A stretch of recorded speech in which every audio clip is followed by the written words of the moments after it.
second etude for the middle school All-State Audition is Wolf Art number 28 in book 2. This piece is in G minor. And one of the things you have to think about in G minor is to make sure that your flats are flat enough. In other words, your B flats need to definitely be low. B flat is what tells us we are in the key of G minor. So if they're too sharp, you're going to sound like the key of G major, and it's going to really throw everything off. So your B flats, your E flats, and your A flats need to be nice and low. This is a really good excerpt for practicing intonation. It's a lot of third position, first position, second position, I think a little bit. Your shifts need to be clean and clear. We don't want any swooping sounds. So I would suggest isolating the shifts and practicing them. And by isolating them, I mean practicing just the shift until it's nice and clear, and then you can add all the notes around the shift. So I'd suggest doing that with each one of your shifts that sounds fuzzy. The tempo for this is quite fast, and so you really have to know the notes that are coming up very well. It's also what we call a perpetual motion etude, which means once the first note starts, you don't stop playing until the very end. So that can make for some boring music sometimes because there isn't much rhythm. There's just straight eighth notes. So how do we make music out of straight eighth notes? We make music by phrasing. We make music by adding in a few dynamics here and there. There's only one dynamic in this piece, and that's forte. But if you play the entire thing straight eighth notes, just forte, it would be very boring. So as I play it, you'll hear that I follow the pitch of the note. As the notes go up in pitch, I will usually crescendo a little bit. And as they go down in pitch, I'll sometimes decrescendo. That's not always the case. Sometimes I'll make some other dynamic choices that help me make music. But I challenge you to come up with your own idea of where the phrase should go and make your own music out of it.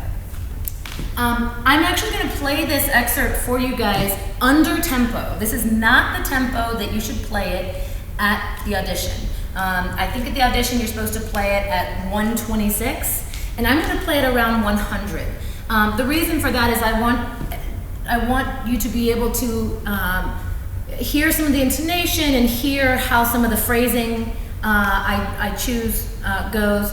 And then you can speed it up yourself. But I remind you that you should make sure it's very solid sounding before you try speeding it up. Practice slowly first. Also, practice in chunks. Don't always start from the beginning. We always have to know the first line really well, but by the time you get to the end, how well do you really know the end of the piece? Not very well, because in our practice, we tend to start from the beginning and play straight through. That's not going to do us any good in practice.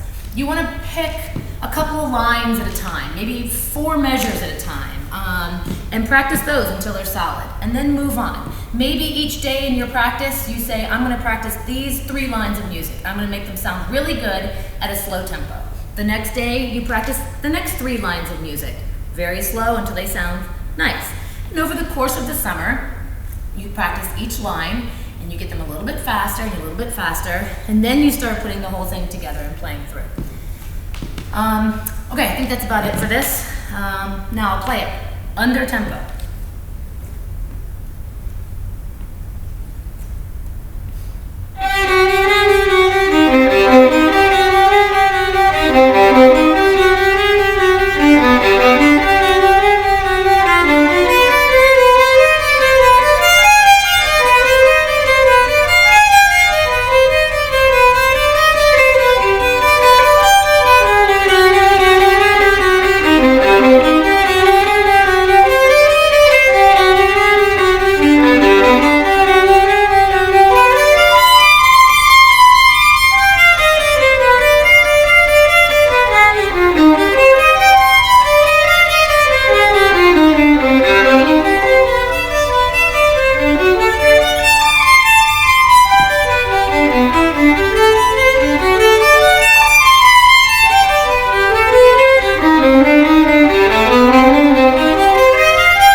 other things while I was playing that you need to practice when you're learning this excerpt.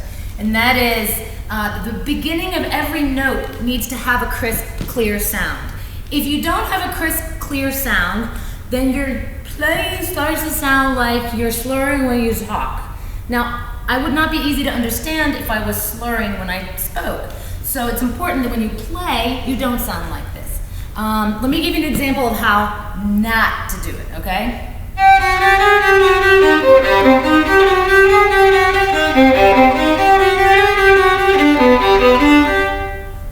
You hear how the note is fuzzy? It's in tune, it's fine, but it just doesn't sound very good.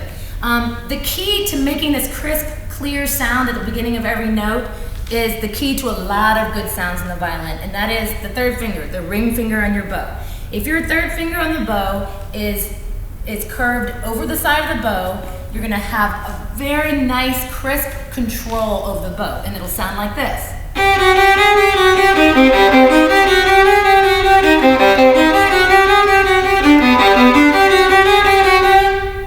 All right, that's gonna be very important when you get into an audition and they're gonna be listening for your sound.